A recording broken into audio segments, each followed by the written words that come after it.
Well, good morning and good early afternoon if you're listening in New York or Washington, D.C., or somewhere in the eastern part of the Americas. Good evening if you are listening in Kristiansand, Norway, Eisenstadt, Austria, Cremona, Italy, Jerusalem, and Israel. And greetings and love to music lovers around the world. Music promotes peace, and that's what we're here to do. Welcome to Fred Plotkin on Fridays on Adagio, the place where classical music happens. As you know, Adagio is a video and audio streaming platform dedicated to supporting artists and to making classical music and opera available to fans all around the world. I'm very happy today to have my guest, who I've never met personally. We've never spoken.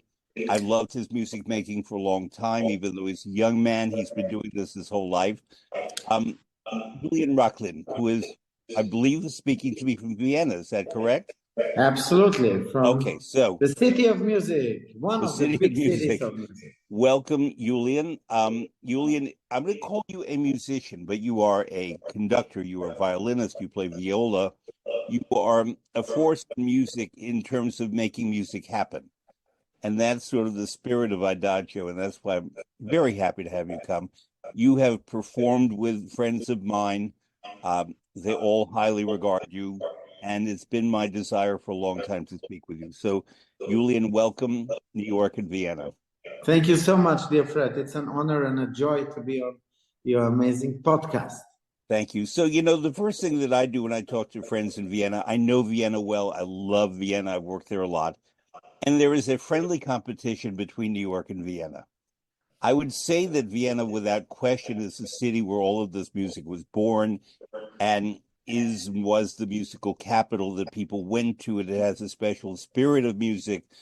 The buildings in the city center all speak music, whether it's the Musikverein or the Concerthaus or the Staatsoper. All the buildings, suddenly forgetting the name of An der Wien, Theater an der Wien, the Volksopera, is remarkable. New York has a similar concentration of buildings in the same small area, but it's a much bigger city than Vienna. And somehow more people are focused in Vienna on music. It's like the family business of the whole city. But New York and Vienna have always regarded one another for influence. As you well know, the Vienna Philharmonic was founded in 1842. The New York Philharmonic was founded in 1842. The Vienna Philharmonic comes to Carnegie Hall every year. I didn't know these years. Wow. Yeah, you really know. The same. Wow. And therefore, our music tradition as an orchestra goes back as far as the Vienna Philharmonic. And the Vienna Philharmonic has its own rules and sound. I would say that it has a consensus about what it is. The New York Philharmonic, we often say, is 107 soloists who are unruly but make great music and are very exciting, who reflect the city's energy in a different way. But my question is, you as a musician who travels the world but have Viennese foundations, let's say, even though you're not born in Vienna, but you basically grew up in Vienna, do you notice personalities of orchestras being different? If you conduct or if you play a violin concerto, can you feel the city? Can you feel the orchestra being different from one place to the next? Absolutely. Even within one city. I don't know how many orchestras New York has. You have the Orchestra of St. Luke's, you have the Orpheus Chamber Orchestra. So it's not just the New York Philharmonic. And the Met Orchestra, which plays symphonic repertory. And one of the greatest orchestras in the world is the Met Orchestra. Absolutely. And we in Vienna also have 5 orchestras, at least, actually more. We have the Vienna Philharmonic, we have the Vienna Symphony, we have the Radio Symphony, we have the Tonkünstler Orchestra, the NTO,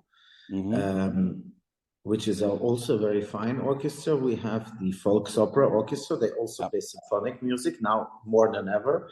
We have the Vienna Chamber Orchestra, etc., etc. So even within one city, and same counts for Berlin, for Munich, for cities that have many orchestras, for big cities, London, of course. For cities that are so, have such an affinity to music and have such a tradition and such a, high stand for cities for whom classical music plays a very important role.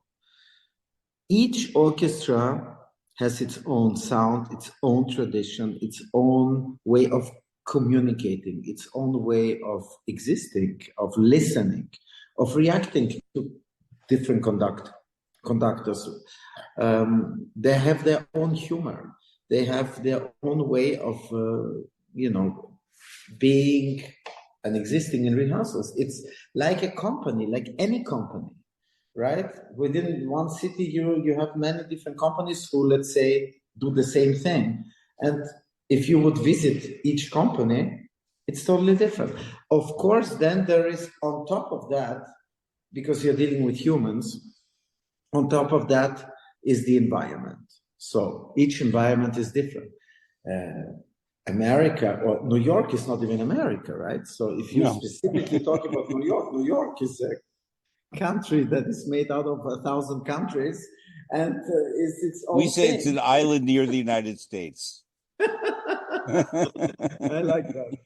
And I studied in New York with Mr. Zuckerman for 2 years, so I have also a very strong connection to New York and love visiting New York and the US a lot, and feel very much somehow at home in New York as well, and in the US in general. My wife is Canadian, and so yeah, I spend a lot of time in that part of the world as well. And of course, coming back to your question, what are the differences? I mean, it's also very hard to put in words, since music is such an abstract art, and it all depends on the chemistry between the conductor, the soloist, let's say, as well, and the orchestra. So it really always depends. In general, the Europeans, now, if I really generalize, which I shouldn't, but I'm turning 50 now, and so some of my comments might not be so extremely correct. Not politically, I'll try to be politically correct, of course, because I care about that, but I mean, certain things that a young artist might be hesitant of saying, I will say. For example, if you arrive to an orchestra in Europe for the first rehearsal, and I'm speaking as a conductor, most likely the orchestra will not be prepared. They will be sight reading on a Monday or on a Tuesday. So it will be a mess. Mm-hmm. And again, I'm just really generalizing. So from country to country, it's different, from orchestra to orchestra. But as a general rule, you cannot expect, if you come with a really hard piece, with a Penderecki or with, with something, not Dvorak 9 or Tchaikovsky 5, if it's something really, with the Walton viola concerto, which is not played very often, you come to the first rehearsal, it will be a complete mess in Europe, and it will be completely perfect in the US. I'm talking about the first rehearsal. Yeah. And now, let me say something very daring. In the US, the difference between the first rehearsal and the concert is minimal. Mm-hmm. And the difference in Europe between the first rehearsal and concert is humongous. Yeah. Again, that does not mean that Europe versus America, one thing is better than the other. I'm having the most wonderful and incredible relationships to American orchestras and love them dearly, and have done some of my most memorable concerts with some of them. And same counts for Europe. But generally, the level is such that perfection, in terms of perfection and quality, the Europeans are behind the Americans. Huh. In terms of willing to take risks in the concert, the Europeans are much more willing to take risks. And yes, sometimes it screws up. Yeah.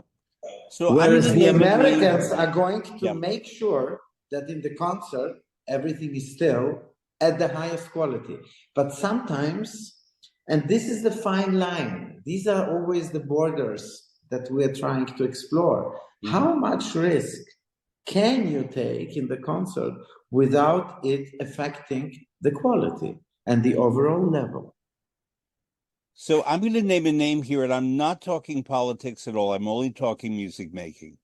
A conductor that I watched from the beginning of his... Sorry, can I have a sip of... Is this allowed? Please, but you just tell me... already in Vienna. Is it Viennese wine? It's a beautiful wine from the region, actually made by Esterhazy. Okay, very good. So that's... So it's Austria. That's Eastern Austria. I know my Austrian wine very well. Enjoy. Prosit. The name I was about to mention, and we're talking only music, Valery Gergiev, who I've watched in rehearsals and I've worked on productions he's been involved in, opera. I once followed him on a concert tour around 4 cities in North America to learn about how he approaches seating orchestras for acoustics in very different halls with different characteristics, playing the same program, but seating the musicians completely different.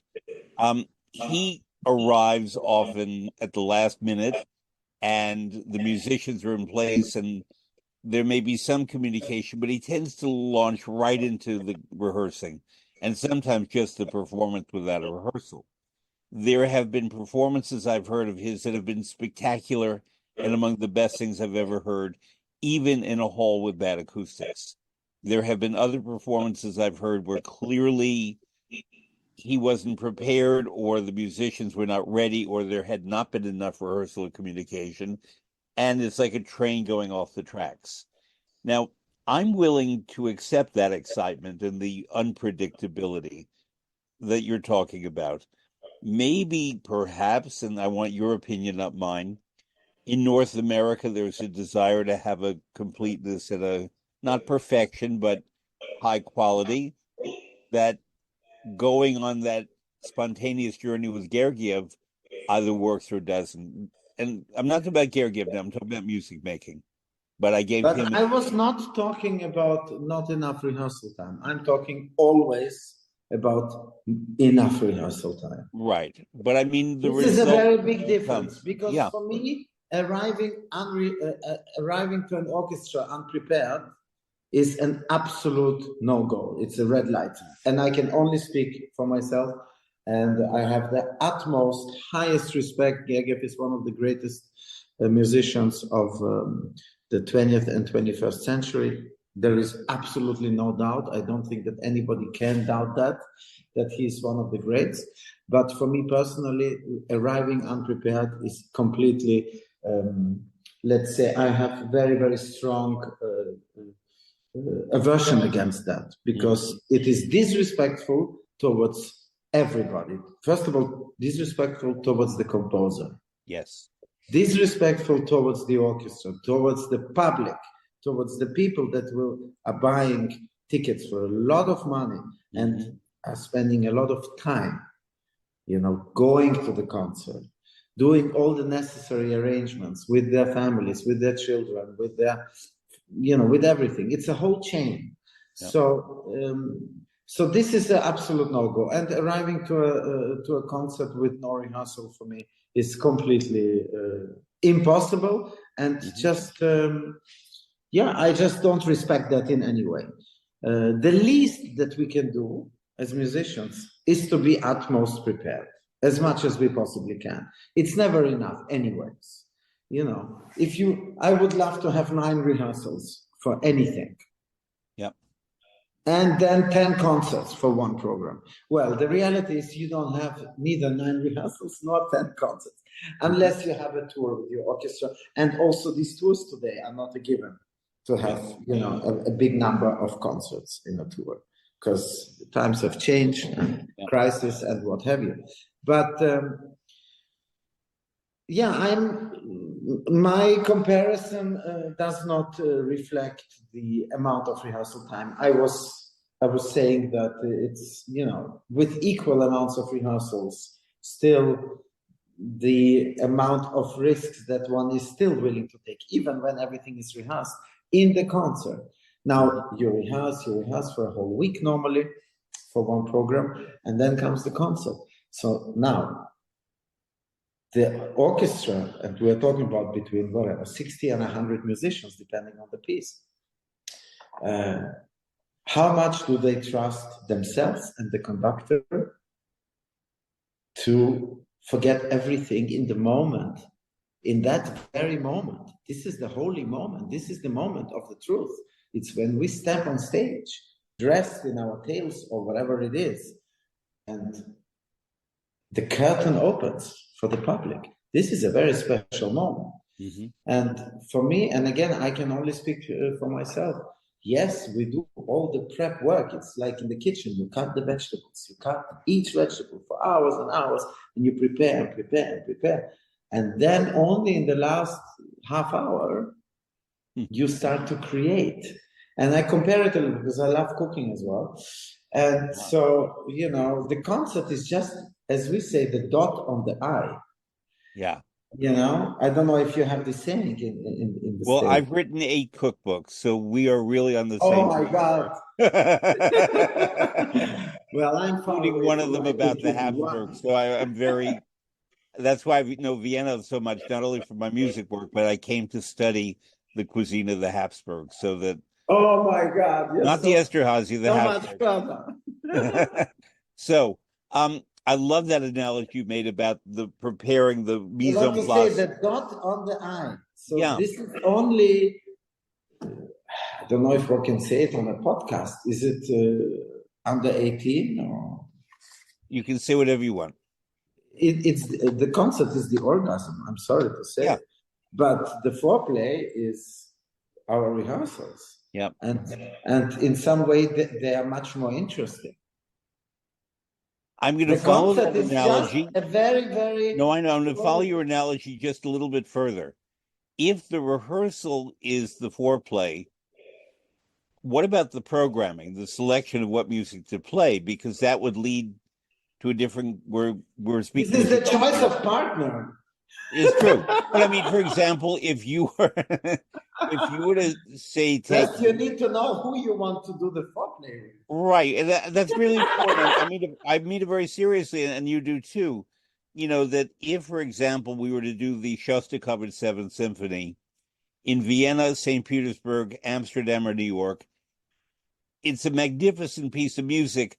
It may have a different resonance in each of the 4 cities. Obviously, St. Petersburg more than anywhere else, but everywhere. The New York Philharmonic had a very special role in the creation of that piece, because I don't know if you know the story, Arturo Toscanini had the music transported out of Leningrad by U.S. military. It was brought to Norway and then transferred to New York, and Toscanini and his staff put the symphony together in New York, and it premiered in New York in 1942 as a show of solidarity with what was happening in the war then. So that piece has meaning for us because it happened here. We New Yorkers believed in that and funded it to make it happen, to support, the people who are under a siege. But that's a very different kind of orgasm than Tristan Isolde Prelude, Liebestod, and a very different kind of orgasm from the Haydn 45th Symphony, which is, charming. So, but programming is a very important thing. And would you talk, so you can educate me and our listeners, about when you, as a guest conductor or a guest soloist, are asked to come to a city, is it you who says, I would like to do this music, or they say, we propose this program for you to do? How does that work? It really depends on the situation. Often you speak to the director of artistic planning, and sort of they ask you, you ask them, what has the orchestra what is the plan of the orchestra? What is the whole season looking like? Especially as a guest conductor, you don't have the grasp. Of course, you have the music director, and then you have the principal guest conductor, right? So they have a number of weeks taken in a season. So then there is already a number of repertoire that is excluded. So is, what the orchestra did, let's say 2 years or 1 year, 3 to 1 seasons before, and their future plans. So in a way, it is already restricted to a certain point. Mm-hmm. And still you try to understand it depends also on which relationship I have with the orchestra. Is it my debut? Then I want to come with something I feel very, very comfortable with. If it's, a new relationship, and if the orchestra doesn't know me, I don't know the orchestra. So of course, the conductor wants to feel comfortable in her or his zone. And then, but later, of course, it's much nicer and much more interesting to program when you have an ongoing, long-lasting relationship with an orchestra, because you know each other. You already are speaking or the same musical language, where the musicians, where you trust each other, and then you can start exploring, and then you can start, introducing new composers that the orchestra has maybe never played. Like for me, I discovered this incredible piece by Mieczysław Weinberg, his Sinfonietta number 1. This piece has, for example, never been played in Israel. Mm-hmm. So with my orchestra, with the Jerusalem Symphony Orchestra, and the Sinfonietta number 1 is based on Jewish themes. So I thought, well, 1 + 1 is 2. Mm-hmm. I mean, it's so clear and natural that this piece is going to be one of the DNA pieces of the Jerusalem Symphony Orchestra, because it's an amazing piece and it's completely unknown. So yeah, you try to dig, because there is a lot of great music out there that is not Beethoven 5 or a Mozart, a Haydn, and a Schubert symphony, and Brahms, and whatever we know, Rite of Spring. And it is important for us to keep being curious, but it is also important. And that phrase, I was very lucky. I still had the chance to play multiple times with Rostropovich as a cellist and as a conductor. And Rostropovich, one day I had a lesson. I was playing the Sibelius concerto for him at the Vienna Opera House, actually, because he was conducting, I think, Lady Macbeth from Zansk. And so, yeah, he asked me to come to the Opera House. I wanted to play Sibelius to him. And of course, he was great friends with Sibelius and was telling me stories. But one story, I mean, it's crazy, right, to comprehend. Like, here I am having a lesson with one of the greatest heroes of music history, and he's telling me about the Russian premiere of the Sibelius violin concerto, where Oistrakh was playing, and he was sitting together with Sibelius at the Great Hall of Moscow Conservatoire. But sorry, I'm very much... That's okay, go for it. Exactly. But coming back to something that I remember that refers to your question, during this lesson, and again, this has nothing to do with Sibelius, but Rostropovich somehow stopped and he said, you know what is really important in music? It's something that when I was your age, so when Rostropovich was in his 20s, so I continue to quote Rostropovich, said, when I was your age, Seryoja, and by Seryoja, he means Sergei Prokofiev. So Prokofiev told me, young man, remember this very important sentence that I'm about to tell you. So Rostropovich was listening to Prokofiev, giving him the lecture. And he said something which at the time, it took me some time. Now I fully understand it and believe in it. but it's a very, very banal and very simple one sentence, but it's so important. And basically, Prokofiev told Rostropovich, you need to brush your musical taste as often as you brush your teeth. Wow. And what Rostropovich basically, or what Prokofiev wanted to say is, if today we think that the interpretation of a Haydn or Schubert or whatever it is, that this is the way it has to be played, or also for the listeners, this is the way that we expect it to sound. With vibrato, without vibrato, historically informed, romantic, all the thousands of ways, right? But the times change and the opinions change. So let's say that as a musician, I say today, this is the one and only truth for an interpretation of a certain piece. And I need to say it, because if I'm not convinced, I cannot walk out in front of an orchestra, yet alone on a stage in front of thousands of people.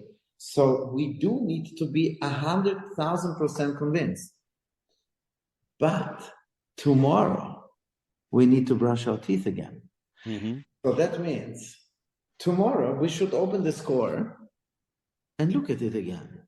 Yeah. And not be ashamed to change our opinion. Yeah. Or embarrassed or stubborn or just closed like a bull. We need to brush our taste. And so with the years, that's when you listen to the great performances, whether it's Glenn Gould with the early 55 and what was it, 82 recording of the Goldberg Break. Yeah. Or any artist, when you follow their whole, span of their musical career, it's so interesting how the same piece changes within you as long as you brush your teeth. As long as you brush your musical taste. And I find that so important that yesterday's concert, sure, if it was a good concert, it leaves a nice feeling behind, but it doesn't mean anything. I have to start from zero every day. And I want to start from zero every day. Yes, you have a baggage of experience, but that doesn't mean much. I mean, it means something, but doesn't mean much. Right? Doesn't mean that I know anything. Like these great works, these are our gods, and we're trying to, the composers, I mean, and we're trying to serve them. We are dedicating most of our life to them and making sure that this music will survive another 300 years and then hopefully another 300 years, etc. So you give me a lot. Conductors always do this, and I love you for that. So much to think about. I'm sorry. To ask about. No, it's great. I love it, because I had as my next question the term DNA in my question. So when you said DNA, I thought, okay, he'll know what I'm going to talk about. But also this concept of Prokofiev, in a way, this is DNA too, that Prokofiev came from somewhere and his teachers came from somewhere, and it goes all the way back to the beginning, and it continues down today. So Rostropovich spoke to you, and you spoke to me and my audience, and it continues. And I have another amazing story. Go ahead. Then I'll ask my question. Go right ahead. Are you going to kill me? No. You can't, because we're on a Zoom, right? No, I need to share this with you because it's so extremely important for everybody who loves music. So it's next year, it's the year of Shostakovich, right? Yeah. He died in 75. So in 25, we're celebrating the year of Shostakovich, who was, definitely one of the greats. And for me, maybe in some way, the greatest composer of late 20th century, for sure. And it's unfortunately so apropos his music. Yeah. Yeah. If you know what I mean. And so basically, we're talking about his very last work, which I dearly love and recorded.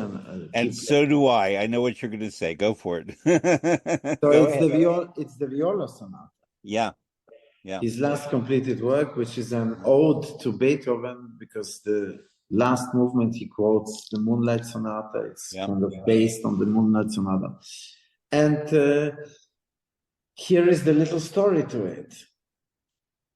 And it has again to do with Rostropovich, because Rostropovich, of course, both cello concertos of Shostakovich were written and dedicated to him.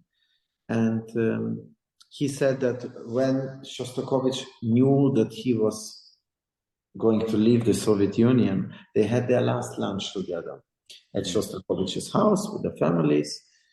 And it was absolutely, let's say,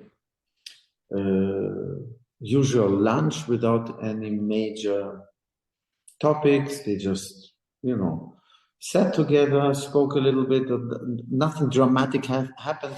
No news of interest were shared. And the lunch finished. They said goodbye, wished each other all the best, and that was it. And about 25 years, I mean, we're talking now late 90s, Rostropovich gets a call. So, let's say 25 years, around 23, 24 years after Shostakovich's death, Rostropovich gets a call in his home in Paris. And there is this person saying, Mstislav Leopoldovich, I need to show you something very important. He said, well, what is it? He said, no, I don't want to talk about it. I would like to show it to you. It's something important. He said, okay. So the person came to his home in Paris with the first 2 pages, handwritten from Shostakovich, with the viola sonata written in the bass clef. It was never supposed to be a viola sonata. It was supposed to be a cello sonata for Rostropovich. But then when he learned that Rostropovich was defecting and leaving, he got scared. Wow. And he never mentioned a word to Rostropovich that he was planning to write a sonata for him. Wow. And so Rostropovich said, because at the time I was already playing viola, because I was studying with Zuckerman from 94 to 96 in New York. And he made me start the viola. He said, if you want to become a decent violinist, you better play the viola. I said, but Mr. Zuckerman, I can't even read the clef. He said, well, then get to it. Get some friends together, a bottle of nice French wine, and start reading the early Haydn quartets, because it's tonica and dominant for the viola. Said, and eventually you'll start learning. So Rostropovich already knew that I was playing a lot of viola. He said, you need to tell this story to everybody, because not many people know that the viola sonata was never supposed to be a viola sonata. So it's just interesting when you play this piece, it's interesting to know that element. Yeah. So, I know musicians plan their lives ahead. If you happen to be in New York on March 6th of next year, of 2025, it's not only Shostakovich's anniversary, it's also Michelangelo's anniversary. Michelangelo was born in 1475 on March 6th. So on March 6th, I, at New York University in the Italian department, the Casa Italiana, am doing an evening devoted to how Michelangelo inspired musicians, and we're going to feature Shostakovich and the wonderful Michelangelo cycle. That was another very late work of his. And so if you're here, I will. I'll give you a seat in the front row. I'll cancel everything. Okay. Because, that's another important relationship. I love studying Michelangelo, and Michelangelo, inspired Shostakovich, not because, he inspired everyone, but specifically Shostakovich, because Shostakovich found in the poetry of Michelangelo, not in the art, but in the poetry, I think his deepest self-recognition as an artist, as a composer, musician, artist. And when you hear a Russian or Russian-speaking bass or bass baritone sing that music, it's glorious because it is Michelangelo's words, but Shostakovich's voice. And it's one of the most, for me, amazing musical experiences. And because it happens to be the 550th anniversary of Michelangelo's birth next March 6th, I decided to plan that ahead of time. You are So, amazing, Fred. You're really well, amazing. thank you. How I you want to go back connect things. It's there are very few of your sort out there. thank you. I want to go back to the concept of DNA. Not the way you referred to it, but similar. I think that most orchestras I've ever worked with or come to know closely consider that each has a musical DNA. And that's a combination of the musicians who appeared, their music directors, and perhaps the music that they premiered. So, for example, a famous example is that Gustav Mahler obviously performed a lot in Vienna and a lot here in New York. And many of his scores are here in New York if they're not in Vienna. And when you lived in New York, maybe you looked at some of them at the Philharmonic. So therefore, the New York Philharmonic claims in its DNA a strong connection to Gustav Mahler, as obviously does Austria. To some degree, the Concertgebouw in Amsterdam. Other orchestras, like La Scala, would claim Verdi, would be a perfect example. British orchestras might claim Britten or Walton or Ray Vaughan Williams, people like that. And so I always wonder when a conductor who is not of that DNA, but of a different DNA, musical DNA, I mean, arrives in a theater to work on a concert, to do rehearsals and so on. Because your man, I'm going to say what he, the conductor, experiences, the degree to which he may have to change his approach. If, for example, the musicians say, well, we know Haydn already, we know Mozart already, this is Salzburg, this is Eisenstadt. How do you fine-tune your approach to music making if you arrive in a place where they feel they have a lot of ownership of a composer? I'm very much against the, assumption that only French orchestras know how to play Debussy and Ravel and and that only the Austrians know how to play Mozart, Haydn, and Schubert, and the German. Anyways, the Austrians say that Hitler is German and Beethoven is Austrian. Austrian, I know. So, but anyways, that's another topic. That's why they're called the greatest Hitler geniuses. was Austrian. Let's not forget. Our dark spot in history. And yet, I must say, as a Jewish, coming from a Jewish family, not religious, music is my religion. My family has always been very, very welcome and warmly welcomed in Austria. And I grew up in Vienna since age 3. So Vienna has been my home since 1978. So we've never had problems in that sense at all. But I just refuse to compartmentalize that only the Russians know how to play Russian music, French, Italians for the opera, etc., etc. So, but having said that, of course, there is something to it. Yeah, of course, there is the je ne sais quoi, the special spirits, the ghosts. When you experience the Vienna Phil with the right repertoire, so with the Vienna classics, let's say, with a conductor that they love, it's going potentially to be a memorable, unique experience.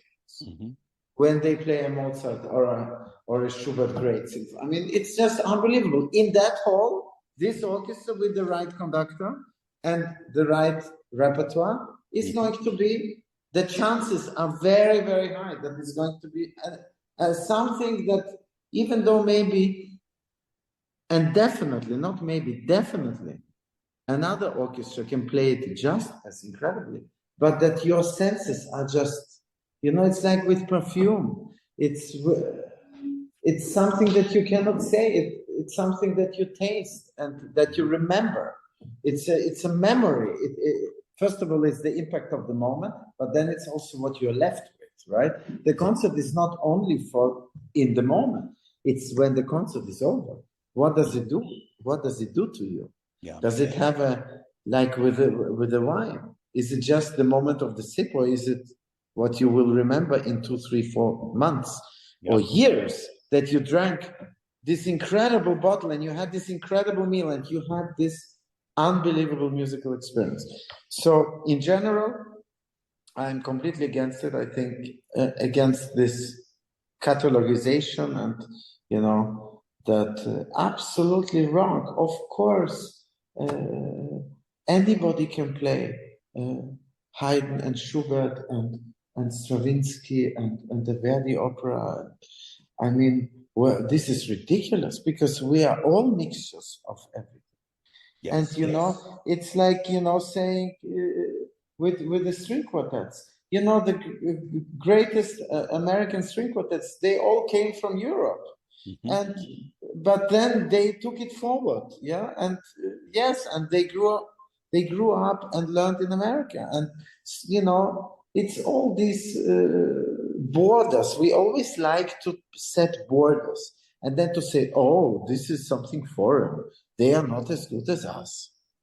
I think it's so narrow-minded.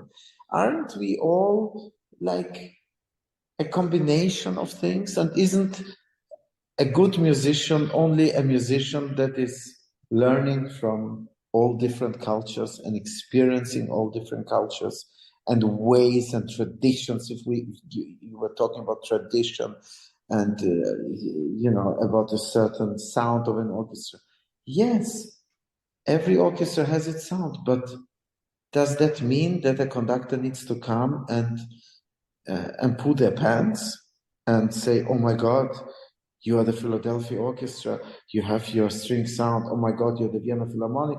You know what? If the conductors are going to do that, the orchestra disrespects the conductor immediately.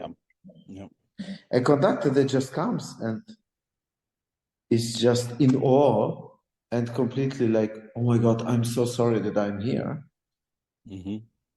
then this is not your place. You need to go in there with utmost respect and knowledge about the history. Absolutely. I was doing Dvorak 9 now in America, and absolutely it felt special to me to do Dvorak 9 for the first time in America. Of course, because it's like an American anthem, and there would be no Copland and no Gershwin with the jazz influences if it wasn't for Dvorak's arrival in the States and saying, you're how do you say, Afro-American. What I'm going to do, if I may, Julian, is your religious music. This is the voice of America. Right. I'm going to give our listeners a bit of a background on Dvorak 9 because it's important. This being in New York, at least the year of Czech music, maybe in the world. Antonín Dvorak had several stays in America and lived primarily in New York City on East 17th Street when there was a music academy there. So he was near Union Square in 1892, which was the 400th anniversary, as we used to say, of Columbus arriving in America. And he went to Union Square and saw every kind of person, Italians and blacks and Jews and Latinos and Asians, everybody was there. And he was so overwhelmed in a good way by the sight of all those different people in different colors and languages in one place in New York City that changed him a lot. And it opened him more than he was open already. He was a very religious man. But when he went back to the school, one of his students was named Harry T. Burleigh, Burleigh. And Harry T. Burleigh was one of the first great Black classical composers in America. And it was he who taught Dvorak the Largo, which was an African-American melody, which was introduced into the symphony, which was premiered at Carnegie Hall. And the original score belongs to the New York Philharmonic because that was the orchestra that premiered it. So I should know this. It's either Coming Home or Going Home is the name of the spiritual. And he went to Iowa and he experienced our country. and use that piece of music, symphony from the New World, not symphony in or to, from the New World, as a report back to Europe about what was happening in America. And so, yes, we feel that very deeply. It's a gorgeous piece of music, but it's a tone poem to me And about. I find it so extremely touching that, it took a European immigrant to tell America, this Yep, is your music. This spiritual music is as good as any Beethoven. This yep, is great music. yep. Listen to this. Don't try to write like Beethoven. Hmm. Don't try to copy Schubert or Mozart. You have your own DNA here, Yeah, and it's great. yeah. And so for me, it was highly inspiring. Of course, does it mean that only Americans can play Dvorak No. well? No. Does it mean that only the Czech Republic can play Dvorak well? No. But is it special to experience it with the Czech orchestra and audience? Or is it special to experience it with an American audience slash orchestra? Hmm. Absolutely. So I think we have to differentiate, but that it is special, it adds something very, very special to it. But in absolutely no means is it as simple as only Russians know how to sing or how to play Russian music. Nobody else. So I'm going to take a parallel from your glass of wine. Um, I Let me always have. feel that I always feel that there's something very special about drinking a glass of wine in the place where it was produced. So if you happen to be in or near the vineyard or in the town where the wine came from, it is of the place. And for me to hear Parsifal and Bayreuth or Mozart in Salzburg, if he wrote something in Salzburg, or Haydn in Eisenstadt, or Verdi in Milan, um, any number of examples. It's like the wine being drinking the wine in the place where it was made. And it doesn't mean it's better, but you just know, especially Parsifal, the example I gave, Wagner wrote that piece for that building. And he understood the sound of that building so well that he you couldn't when you hear it there, it sounds different to me. And I'm not being fetishistic about it. It just does sound different because of the room. And so, as you said, and I fully agree, I happily return to all works of art. With visual art, anytime I'm in Vienna, I run to all the museums because my philosophy is the more you look, the more you see. And it's the same with looking at a musical score. And we change so that my experience next time I'm in Vienna is different from my previous times. I was there for the first time when I was 19, and I was visiting the opera, and I was a student in Italy, and I was overwhelmed in a very good way by Vienna. But the Vienna of 1976 was an entirely different Vienna from now, and obviously entirely different from 1949. But the people that I spoke to in Vienna in 1976 are no longer there. Not 75, I'm sorry. 1975. So therefore, um, it's a different Vienna. The place evolves, it changes, and it has that DNA. And but the art, the visual art of the museum remains the same. It's we who change. The way the lighting may land on the painting is different. Um, the way we come to regard an artist and his or her work may change. But music is more dynamic. Music happens each time new. It's like in Turandot, where every night, something starts afresh. It's the same thing with music, that the notes and the score we assume are the same, or we agree on which version to use. But each time it's different for the audience and the musicians. For the visual art, it's a constant, and it's we who may change. Um, and that's why one can live a whole life in music. And it's remarkable, it's so thrilling. It keeps us young. It keeps those old men that you met when you were a very young man. it kept them young, it kept them vital, even if they were sick. I mean, there's a man I want to ask you about who you worked with. I knew a little bit, but I know you worked with him in important times with Lauren Mazel, who was a famous conductor for his precision, for his memory, for all kinds of things. But he also began as a child prodigy.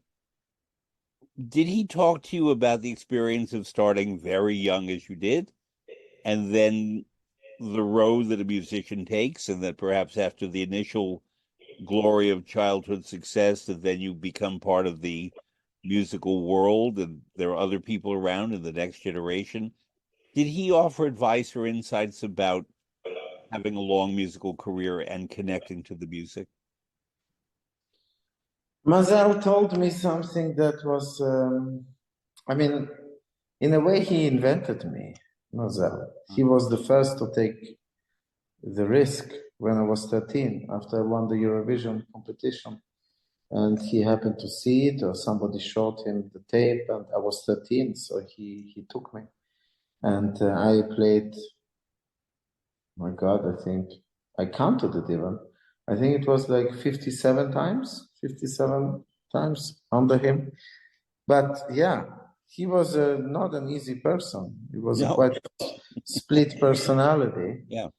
And very feared and not very loved, let's say. Mm-hmm. Yet an incredible genius with unbelievable ears, with the greatest memory I've ever come across, as you rightly mentioned.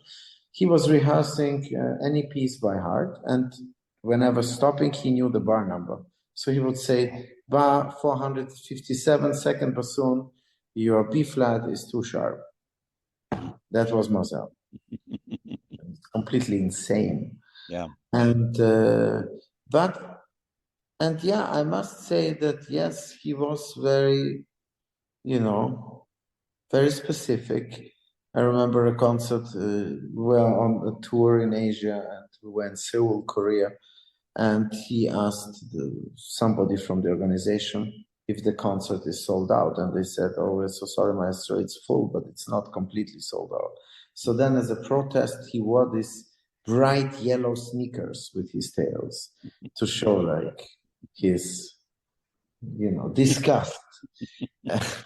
And on the other hand, I witnessed some of the most memorable and also deepest and unbelievably heartfelt and emotional interpretations of Tchaikovsky's Six from him. Yeah. When I asked him once about why do you conduct maestro? How is it possible that you conduct everything by memory? Which I don't think is very important. Looking back, I also like to do as much as possible without music because it just brings me closer to the orchestra when there is no music in between, let's say. But it's completely unimportant in the end if there is a musician or not. It's just how you feel. But it was interesting his answer was very interesting. And gives you a little insight, maybe, an understanding where the whole Mazel thing comes from. So I said, Maestro, why do you conduct everything by heart? He said, when I was a little boy going to school, I was very fragile and small. I wasn't very strong, and I was the bully. I was being beaten and taking the piss out of, and I was always the bully at school. And I was saying, one day I will show all of you. So he was the person being bullied. He was being bullied. Sorry. He was not the bully. Sorry. Yeah. He was being bullied Yes. all the time. Yeah. I'm sorry, yes. It's okay. It's my bad English. So he was being bullied. No. And so basically, he said, one day I will show you and I will have ultimate power. So he was coming from a completely different angle. For him, conducting by heart was power over every single musician. Is knowing every single part of each person. He said, this is my power. I know much more than all of you know. So, in my opinion, he was completely misusing and I'm sorry to say, but 80% of his concerts were completely uninspired. And that's far too many. 20% were unbelievable, 80% were uninspired. When he wanted, he was inspired. Is that a really great musician who decides by pressing a button in your mind that today I'm inspired and tomorrow I'm not inspired? And then I will just be like this, like, okay, I'm gonna conduct. I don't respect that. Do I respect him as a genius and as an unbelievable conductor and everything? Yes. Do I respect him as one of the greatest musicians ever to live? No. But that's just my personal view. Again, so this is both an enormous question and a very precise question I'm about to ask you. What makes someone one of the greatest musicians? Is it the technique? Is it the brain? Is it the soul? It's the modesty. It's the humility. It's the combination of utmost craftsmanship, utmost dedication, but most importantly, humility. Yeah. And Mazel had everything but the latter. Yeah. Maybe somewhere deep inside, he had too many complexes. He was firing musicians left and right. The way what I was seeing in Pittsburgh was amazing. He didn't like something about the horn player. He said, you play this one more time by yourself, and if it's not going to be perfect, I don't want to see your face ever again here. And then you can imagine, of course, the horn player, he couldn't play. And so he threw the button, he left. I mean, the things that these people were allowed to do. Yeah. You don't want to know. This is only 7% of the stories I have, because the others are really not under the belt, that should not be part of any podcast. All I'm saying is, we live in very specific times where we like also to complain about them and where things are taken to other extremes. But I must say that for certain things, it's very good that conductors are not allowed to be dictators anymore. This is a no-go, to be disrespectful in front of musicians who are, all of them, amazing musicians. Yeah. To get into these orchestras, to get into any decent orchestra. I'm not even talking about orchestras like New York Phil or, the creme de la creme. I'm talking about just a serious, decent professional orchestra. Yeah. The chances to get a position there are so minimal. You have to be so extremely accomplished. And then for a conductor to step in front of these musicians and to behave with so much arrogance is absolutely abominable. And I think that it's wonderful because you can be strong, you can still be a strong leader, but you need to have the humility and to be always respectful in front of every single musician. It's vital. And you can still be a strong leader. It doesn't mean that you are soft. Well, I believe that I phrased my initial question about Mazel as in what did you learn? And you answered that. In that what we learned from other people we work with or who are great heroes or who are, when we're small children, somehow they have a lot of influence on us.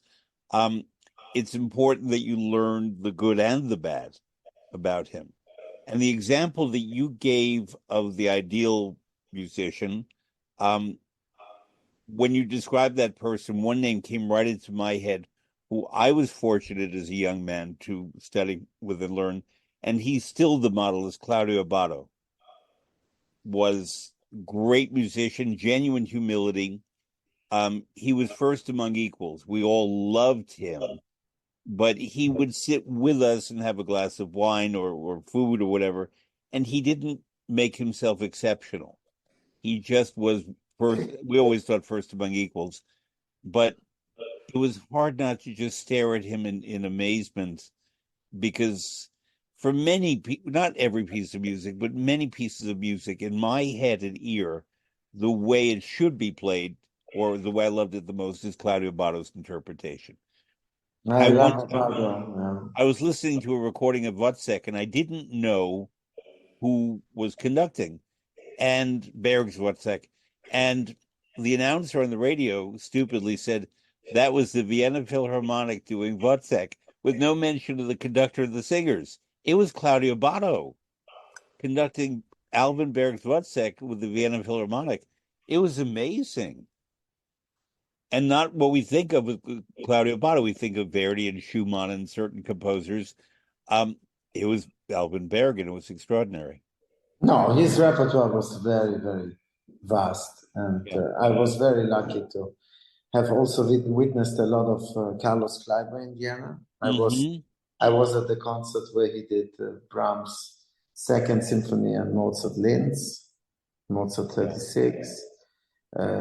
He himself would be sitting in the last row. He was a big fan of the Russian conductor Vladimir Fedoseev, who is still alive. He's like 92 right now.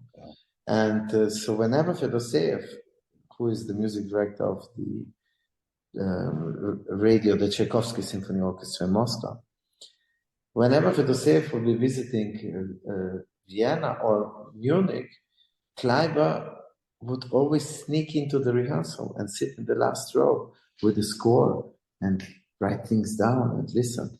And, you know, another person who didn't take himself too serious, who was always doubting himself, who was curious.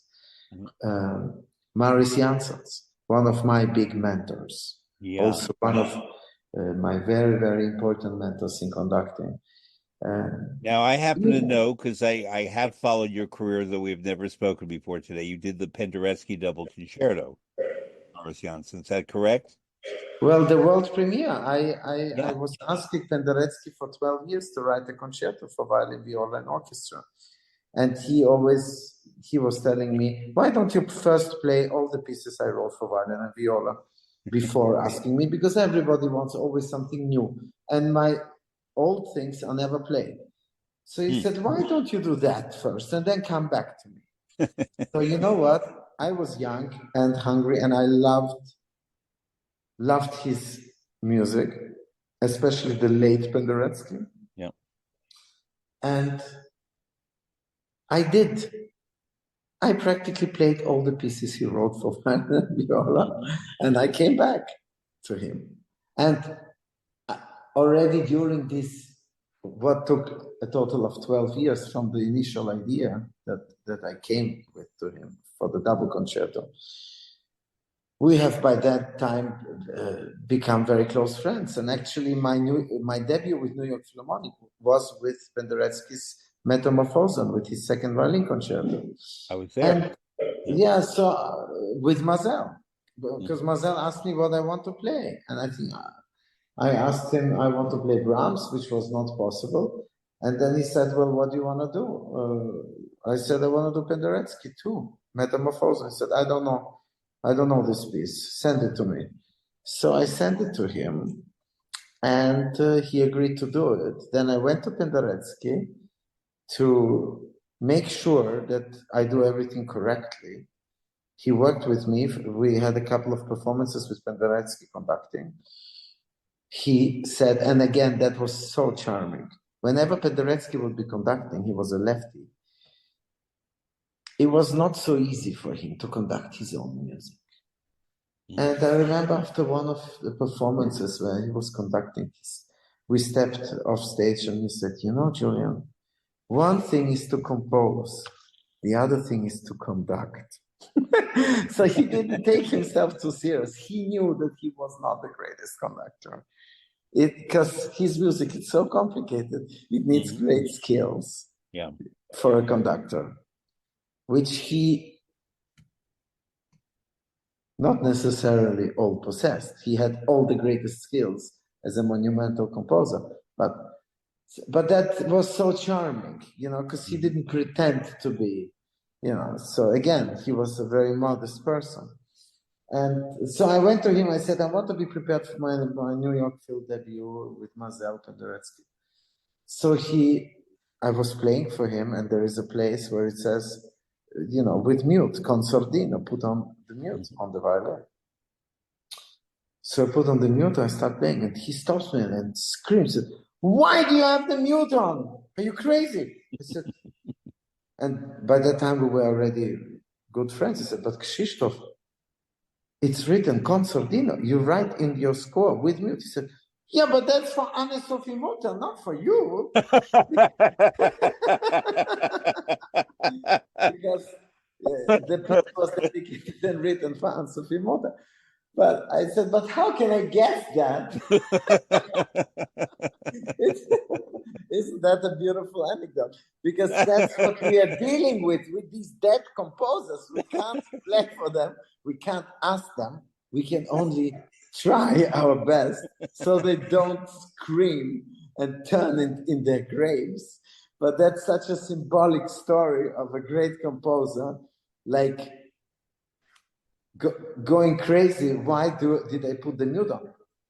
On other instances, if I ignored what was written in the music, he would equally scream at me. Why I don't follow what's written in the music. But this again is an example of what I mean about musical DNA, that you have his DNA in you, and you now transmit it to other people in performance, but in teaching and so forth. And it's one of the things I most love of a life in music. I'm not a performer, but I work in this field. And is the ability. I will, if you allow me to be so unpolite, but Penderecki told me also a very, very nice thing that I carry with me forever. He said, I don't care if you play with mute, without mute, if you play it faster or slower than I wrote, but I care about one thing the most. I said, what is it? He said, you need to be convincing. You need to convince me. I don't care what you do. I wrote down funny things on a piece of paper. I need you. I need you as in not me. I need you. I need the musicians to put what I put on a piece of paper to put it into life. And sure, we try our best to do whatever the composer wrote, right? The Baroque and the Classic, they didn't write too much into the score. Later on, more and more and more, they feeded us with more information.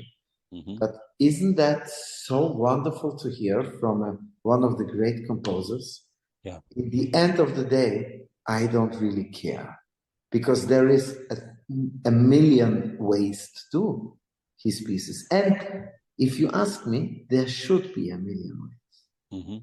There is not only one way to play a piece. There are hundreds and thousands of ways. And what is the most wonderful? If it is convincing. You might like it or you might hate it, but it's an interpretation. That's what we call interpretation. Yeah. Taking into consideration all kinds of aspects, but in the end, you need to be convincing. And when I had this from Penderecki, it was like, it's so wonderful to hear it from a composer directly.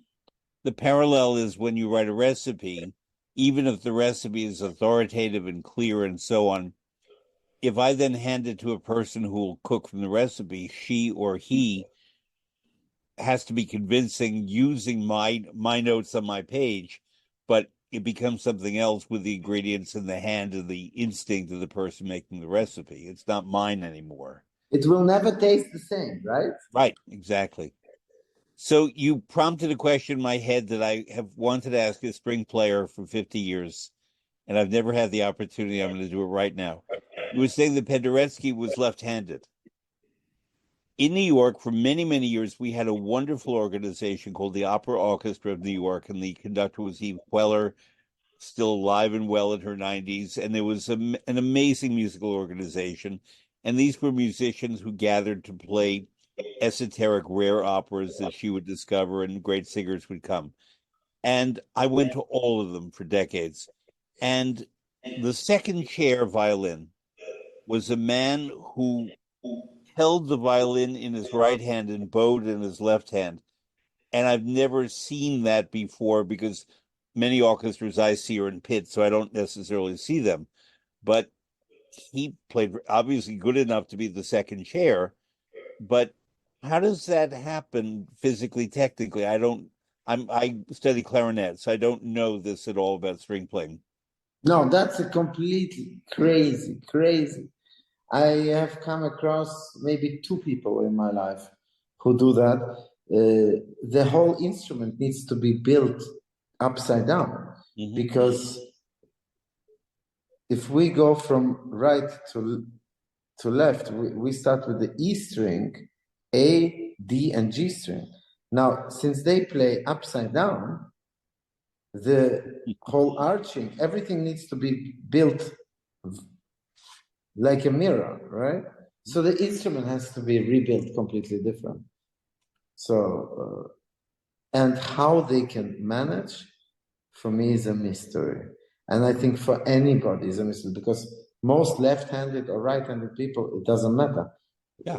We all play the violin with the violin in the Right. left hand and with the bow in the right hand. So the few people out there, oh my God, chapeau, they are amazing. I don't know how they do it. It's one has to speak to them, but probably for them it's just natural. But it's a real mystery, because it's not, it has nothing to do with left-handed or right-handed. Yeah. You play the piano, the cello, the violin. That's how you play it. Yes, that would be like there playing are the these piano few this way exceptions. rather than that way. Really, it would be that. It's just completely incomprehensible. So yeah, I bow in front of these people. How they manage to have control? It's impossible.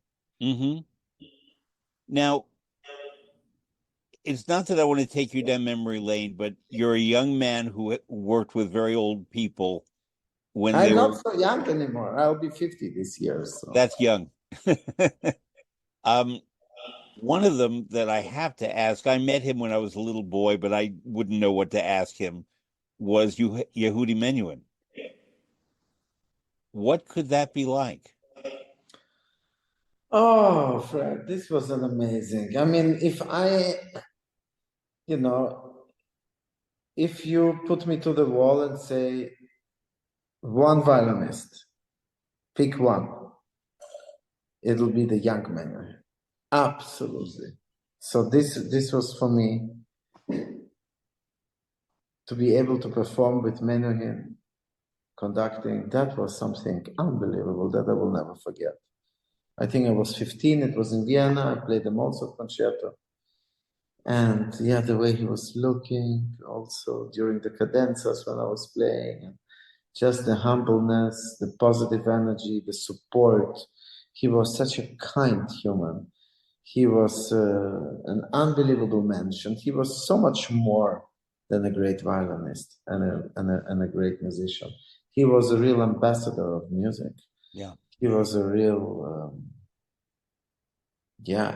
and what he created, the festivals, the schools, the Menuhin School, the competitions, the this, the that. He really goes and he continues to live with us in such a big way. Yeah. Him playing with Stefano Grappelli, one of the greatest jazz violinists, with Ravi Shankar. I think he was exploring. Yes, I heard that. He was doing I actually yoga. heard that He was performance. standing on his head. Yeah. I mean, maybe it was a crazy nutcase in the best sense of the word. Yeah. He was an explorer. And yeah, he had dystonia, so he had problems on the violin. I would say from age 40, 45, he had very big problems controlling the violin because he had focal dystonia, which is a musician's illness. That it's the miscoordination of the brain with the arms or the fingers on the hands. It's a very complex thing that quite a few musicians had and have. And it's amazing for somebody who, because of this illness, starts struggling on his instrument so much that he, takes all of the knowledge and all of his being and his existence, broadening the horizon and the awareness for the whole world on music, on ethics, on culture, on religion. He was a Jew. He was the first major soloist, as a Jewish soloist, to play in Germany, in Berlin, after the war. When Isaac Stern said, I don't ever want to step a foot back on this territory, which is explainable. Menuhin came. He had a different concept, which is, one is not better than the other, but he was a very, very special human, and I keep him very, very dear in my heart, and thank God that we have so many wonderful recordings of his and videos, he was just, again, somebody who didn't take himself important at all. He didn't think anything. When you were with him, you never thought that you were with somebody important. He treated you as an equal. And I love that. I know that it's not always the case. We argue with my wife, who is herself Sarah McElravy, who is a wonderful violinist and violist. But we argue sometimes because Sarah says, a great musician can only be somebody who is a great human. I say, I wish I could agree with you, but it's not the case. I mean, not always, right? I know many wonderful musicians who are great humans. I've worked with a few who are not. I'll leave it at that. Who just are not, they were given certain gifts and not humanity. And I believe it shows in their music making. I mean, they could, my opera life, they could have a gorgeous voice, have great musicianship and so on, but they don't infuse their music making with anything because they don't have the soul going in that, or they have emotional conflict and so on. And I'm not judging. I just know that to me, it's kind of like you're missing a big part of the musical result that one would want, even if it's different from one artist to the next. Because I happen to be one of those guys, it's always said you're either a Berliosian or you are not a Berliosian, and I'm definitely a Berliosian. Susan Graham is a Berliosian. It's kind of like we're a secret society of people who just... I am Berlioz. Great. He's the only composer I refer to not as by his last name. I call him Hector because I think of him that closely. Therefore, one of the great pieces that he wrote, and he wrote nothing but great pieces, is Harold in Italy, which... I've just conducted his Symphonie Fantastique, which is also one of my most favorite. Extraordinary. But Harold in Italy is basically a solo for viola. And I know your wife plays viola. I know that you have played viola. I did it with Gergiev, actually. But that was actually my question. Yeah. Have you done it, and tell me about it? Oh, my God. Of course, I've done it a lot of times. In the Berlioz year, Gergiev did a whole cycle of Berlioz. I remember. And Harold in Italy was part of it. I've done it on various occasions. Love doing it. Now my wife is doing it, and I have, I'm conducting it. So. What makes that piece special, Harold in Italy? I mean, it's the mad world of Berlioz. It's not It's not a viola concerto, but it is.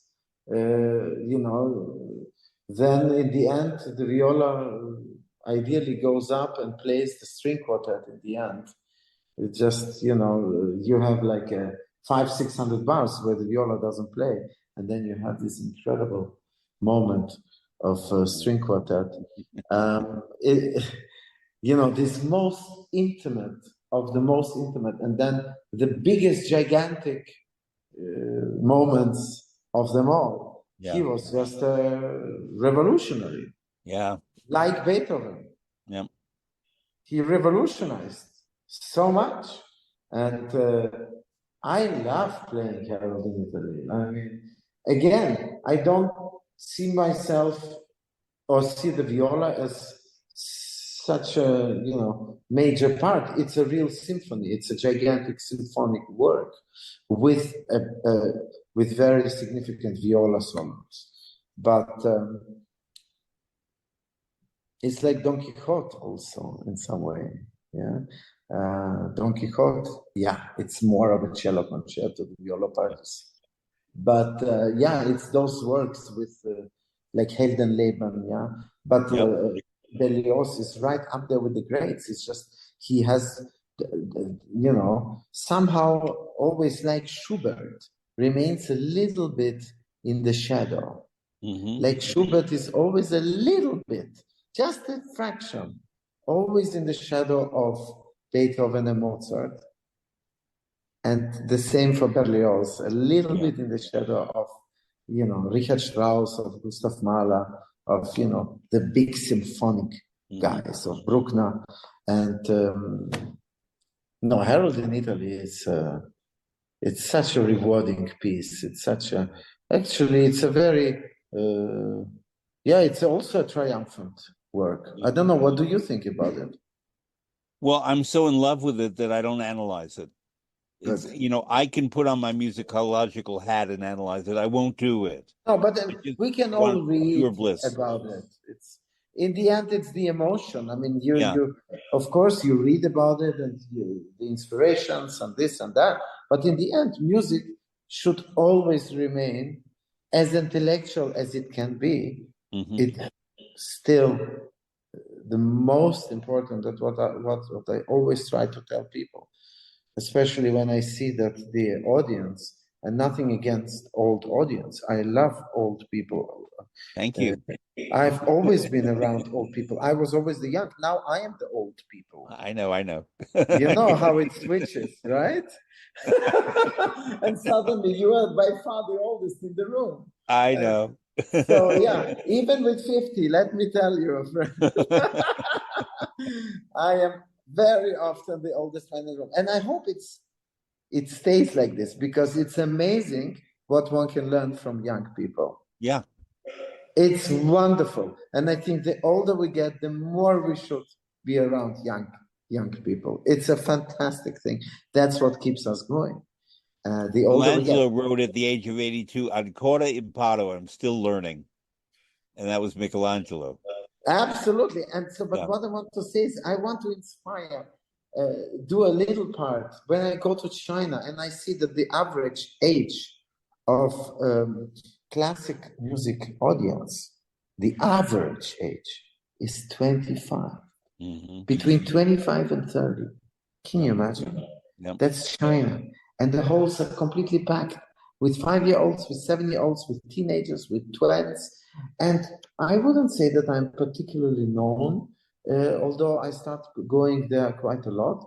But when I go out of the concert hall, I feel like Michael Jackson. Yep. I have teenagers and twins, about between 100 and 150, that are waiting outside and that are screaming as if Michael Jackson just came out. Yeah. Like this. And I'm not saying to, you know, they do this to all the like conductors and solists because for them, it's something amazing. They are being told in school that this is something amazing. I don't want to know the bad things that they are told in school, but the good things is definitely a great thing.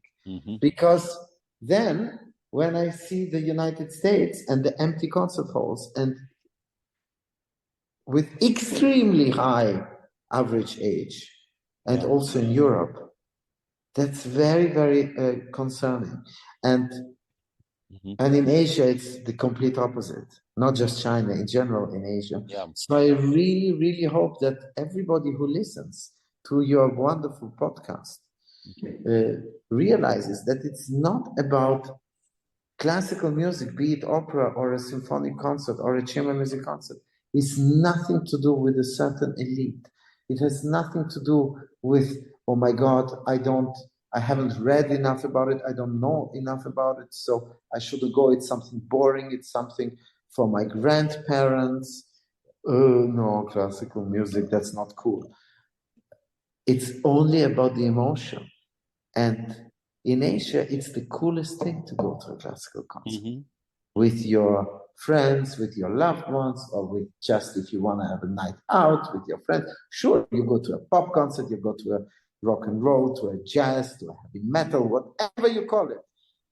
But also equally cool is to go to a classical concert because it's all to do with emotion at the end.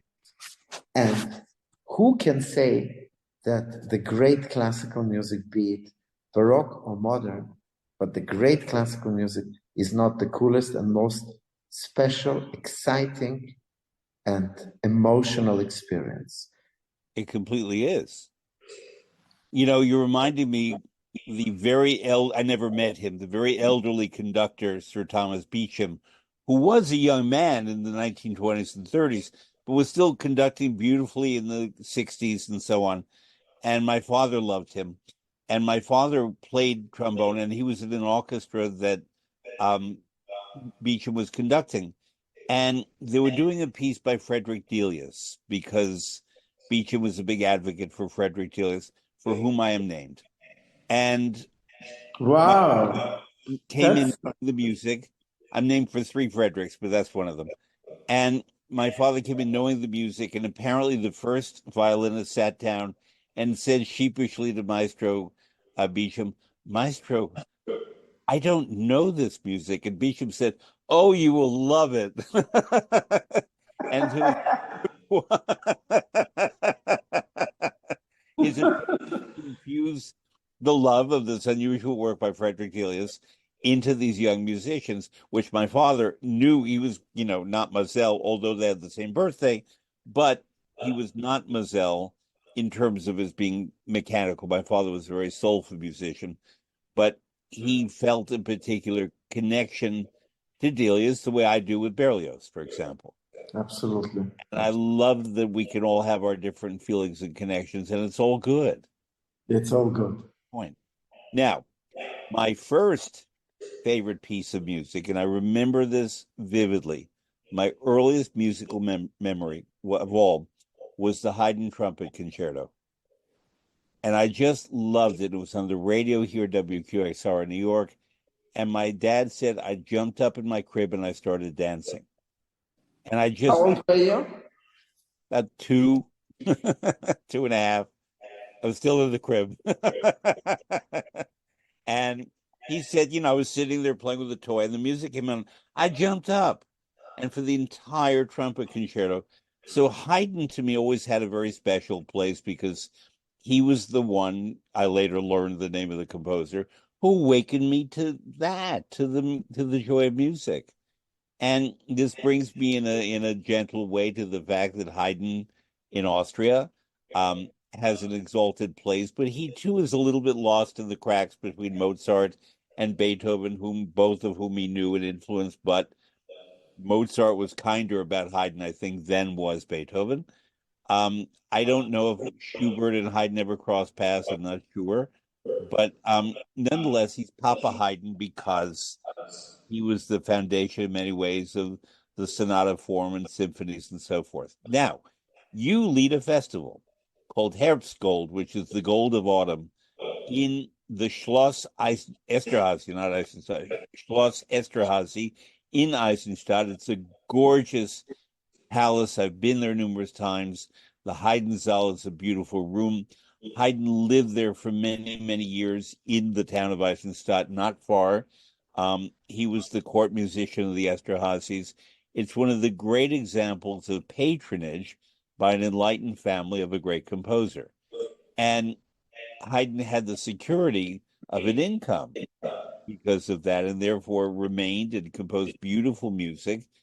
And you are now the, I believe, artistic director. Is that your title of the festival? Talk about the Herbst Gold Festival.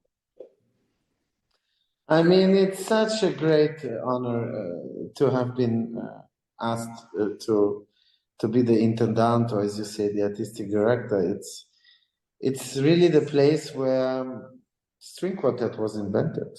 Mm-hmm. I mean, when you talk about the history of New York Philharmonic versus Vienna Philharmonic in 1842, the Esterházy family was the most influential dynasty in the whole of Middle Europe after Habsburg. So the Haydn Hall and the Esterházy Palace was there way before the Konzerthaus or the Musikverein. And if, for me, the holy grail of music, the essence, the root, everything, the most difficult form of composition that for every composer remained and remains the same is the string quartet. Mozart never tore any paper, never corrected anything, right? Mm-hmm. Except when he started to write the string quartets dedicated to Haydn, because he was so nervous and so in awe of Haydn's string quartets. And I mean, in a way, that says everything about Haydn. He invented the string quartet there. He was paid a very decent salary already from the beginning. I think it was 400 gulden. That was the currency back then. And then already in the second year, they gave him, I think, 600. And just to understand, with 100 gulden was already a very good income, where you could easily feed a family of 2-3 children. So he was, but in his contract, which was very funny, and it brings me a little bit, I know it sounds ridiculous, but closer to Haydn, is reading his contract with the Esterházys, because I also have a contract with the Esterházys. And it's so funny what it was saying in Haydn's contract. It's amazing. It said, like, I mean, composing was just a craftsmanship. It was not regarded as an art form. It was just respected as a craftsmanship. But he was responsible in his contract, not just for the compositions, but for the maintenance of all the instruments. He was in charge of, the dress code was very important for everybody. How they were dressed with their wigs, with their, how do you say it, the Zöpfchen, the things. The yes. pearls, I know, yeah. Yes. So he was to behave in a calm and kind manner. It all says in the contract, rules of behavior. And he was only to take, so he was also to know the contracts of all his musicians of the orchestra, and in terms of conflicts and complaints and and only take it to the, how do you say, to the count, to the first, the count, in very extreme cases. So he was not to really, so I mean, there's so many things he was to teach as well, especially the singers. So the teaching was also a very big requirement. So it was actually a lot of things. And he was to ask the count twice a day which music was to be played. Twice a day. And if it was, like for tomorrow, if there was a new composition, he had to go. I mean, this explains why he wrote so many pieces, because he was supposed to twice a day perform in whatever the setting was. And So to come back to your question, I mean, it is with in extreme humility to go every time I drive out to Eisenstadt from my home and from the city of Vienna. It's literally a 45-minute ride, car ride. Yep. Also from the airports. I mean, it's really easy. Herbstgold, you spell it Herbst, as you rightly said, it stands for autumn. That's the name of the festival. And it's always in September, typically the second and third week of September. And yeah, I get to have the possibility to put together the programs, the artists. It's a big responsibility. We have an incredible, one of the finest orchestras in residence, as Esterhazy always had an orchestra in residence historically, and we were very lucky to, or we are lucky to have the Chamber Orchestra of Europe as our orchestra in residence, which is incredible and an incredible honor. And this year, for example, we are starting with Marta Agaric, playing with the Chamber Orchestra of Europe, I hope. And do you have to tell her what to wear? No. Some things didn't change, but some things did. Good. Good one. Very good one. And she's going to do the Carnival of the Animals with a very new text specially written for her and narrated by her daughter. I know that. Daughter that she shares with the great conductor Charles II. Yeah, in German. Yes. Yeah, I narrated that in English, the text by Ogden Nash. And it's a wonderful, wonderful piece, but it should always be done in the language of the audience. I'm glad it's in German. Yeah. And we have Brinterfell, some of the greatest bass baritones, a living legend, doing a recital. Yep. Fima Bronfman, American audiences love Fima Bronfman, and of course, just played. Just so you know, it's a big deal here in New York every year. On the 5th of May is the anniversary of the opening of Carnegie Hall, and it's always a very special concert. And he played the concert, and I went with my mother on the 5th of May, and it's so special. There's a dinner, and you know we cherish this hall. Isaac Stern helped save it, and so it has an extra sensation to go to Carnegie Hall on the 5th of May. Oh my God. So and Fima has been a dear friend for many, many years. And we played last year together. I was conducting, he was playing Beethoven's 4th piano concerto. And now he will be, I'll be conducting and he'll be playing Beethoven's 3rd piano concerto. Mm-hmm. It's also people who cannot come to Eisenstadt can tune in. The concerts of the Chamber Orchestra of Europe from Herbstgold are streamed live on Medici TV. I don't know if I'm allowed to mention that. You're allowed to mention, of course. On the Adagio, but they are streamed live. And it's a festival that also welcomes, as you see, international orchestras. Philharmonia Orchestra London is coming this year. Next year, the Staatskapelle Dresden under Daniele Gatti. This year, also the Jerusalem Symphony Orchestra with soloist Gauthier Capuçon, with a great cellist coming. We have Janine Janssen coming next year. So it's a combination of chamber music, of course, and also string quartets, absolutely. But we also have a jazz concert. We have world music. We have a cinema, you know. Yeah, I was going to ask you about that. It's Die Felscher, which from 2007. I don't know if I know that film. Maybe I saw it here with a different title. What is that film? Die Felscher got the best Oscar, foreign-speaking Oscar. Oh, got the Academy Award. What was it called in English? Do you remember? No, but I can look it up. Because I will have seen it then, yeah. Yes, because we have the main actor, Karl Markovich. Yeah.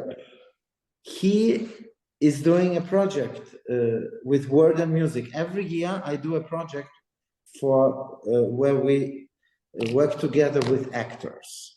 So musicians and actors.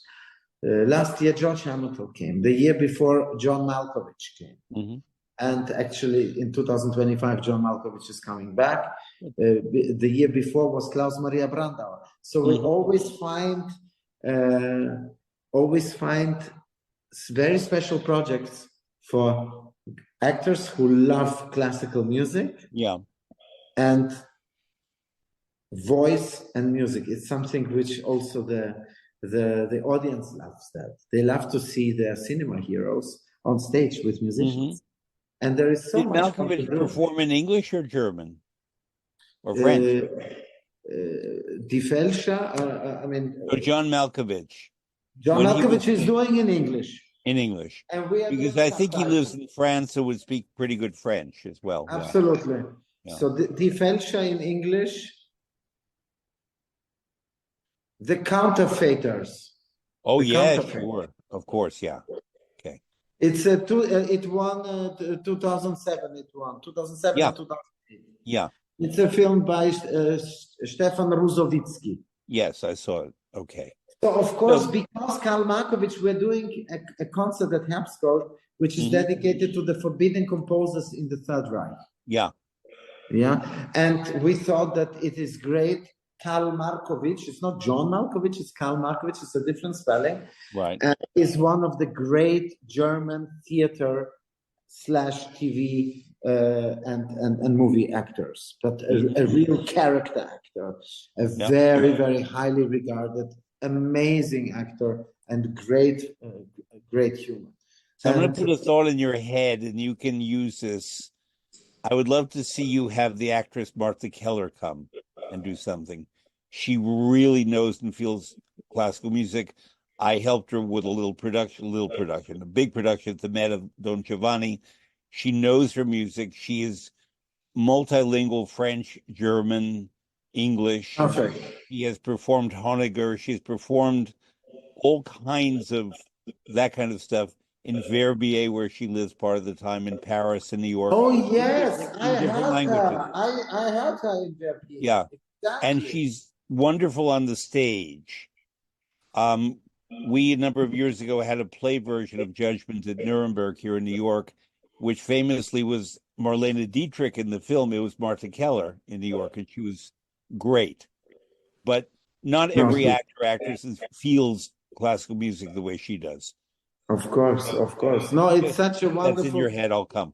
I had this before Eisenstadt. I was running a festival in Dubrovnik in Croatia, and there we had every year we did a project, Word and Music, with Sir Roger Moore, with the late Sir Roger Moore, with 007, James Bond, who was obsessed with music.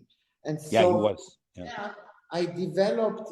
We started this idea of why not actually do, besides Peter and the Wolf and Carnival of the Animals, there's so much more you can do.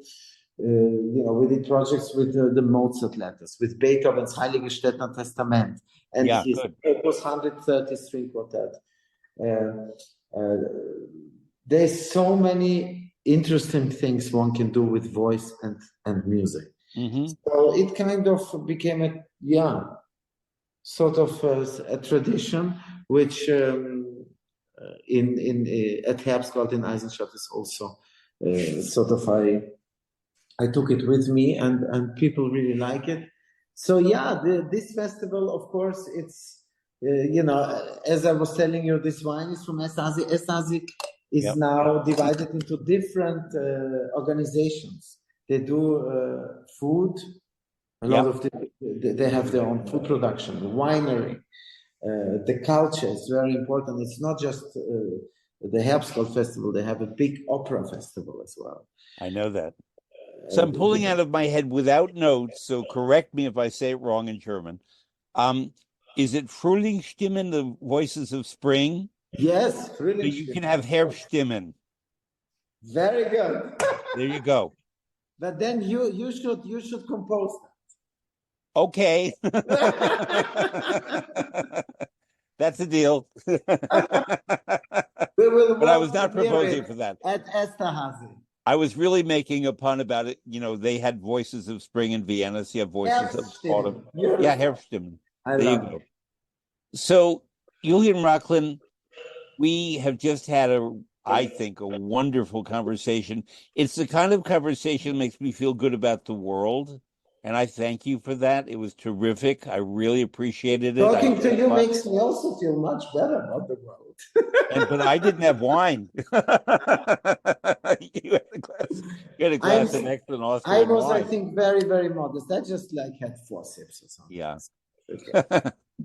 So I apologize for all nonsense that I have said.